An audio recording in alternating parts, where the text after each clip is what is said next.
of Gaza. According to reports, many Hamas militants and pieces of military equipment were destroyed in these attacks. Hamas's strikes are mostly planned in the cities of Rimal and Khan Yunis. As a result of these attacks, one of Hamas's primary offices was destroyed by Israeli F-16 fighter planes. The Israeli Air Force's Karnov and Shimshan transport planes were in the process of flying Israeli soldiers stationed abroad in. Israel has been collecting its forces in preparation for a much more severe reaction to the Hamas strikes. The operation to destroy the Hamas government compound continues, while the IDF targeted the extremist group's deployment sites in the Gaza Strip. Prime Minister Benjamin Netanyahu warned of generational retribution for the atrocity that took place last Saturday. Meanwhile, the Hof Ashkelon Regional Council issued a statement saying that law enforcement and military personnel engaged in gunfire near the Trans-Israel pipeline junction to the south of the coastal city. Israel's top military spokesman, Rear Admiral Daniel Hagari, has stated that targeting senior Hamas officials is a top priority while these catastrophic strikes continue. Israeli troops are operating on the ground in case the militant organizations decide to relocate, while Israel's 60 fighter jets are striking targets, mainly in the Gaza Strip.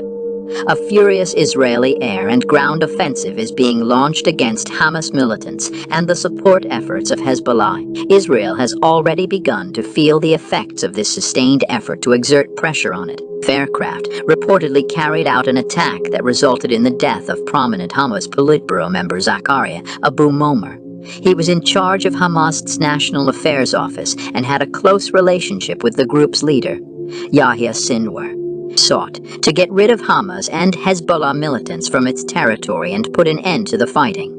Israel wasn't the only country affected. The United States stands with Israel and is prepared to deploy additional troops to the Middle East if required. Vice President Joe Biden said again today. The President of the United States issued a strong warning to other nations and international organizations not to exploit the deterioration of the Palestinian-Israeli conflict. Meanwhile, Egyptian President Abdel Fattah el-Sisi has called the conflict between Israel and Hamas in the Gaza Strip very serious, and he has issued a warning about the conflict's potential impact on regional security and stability. Cairo is making further efforts to broker a truce for a rapid end to violence and de-escalation. El-Sisi said they are in touch with all international and regional parties.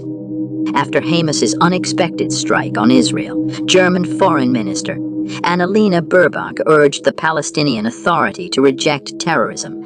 Israel chose to increase the scope of its operation against Hamas after hearing these declarations and calls for peace. In order to bolster the protection of rural areas and settlements, the IDF has begun delivering thousands of rifles to civilian security groups and defense networks around the nation. Israeli Defense Minister Yoav Gallant announced the start of a major attack against the Gaza Strip after these preparations were made. On the Gaza border, General Gallant said that all restrictions had been withdrawn. After making this pivotal move, Israeli soldiers claim to have retaken the region, particularly in the south. Hamas took action at the same time as Israel's military operation proceeded. Hamas militants have threatened to launch an attack on the Israeli city of Ashkelon in retaliation for Israel's bombing of Gaza. Many loud explosions could be heard around the city after this announcement. At Ashkelon, Hamas launched massive rockets.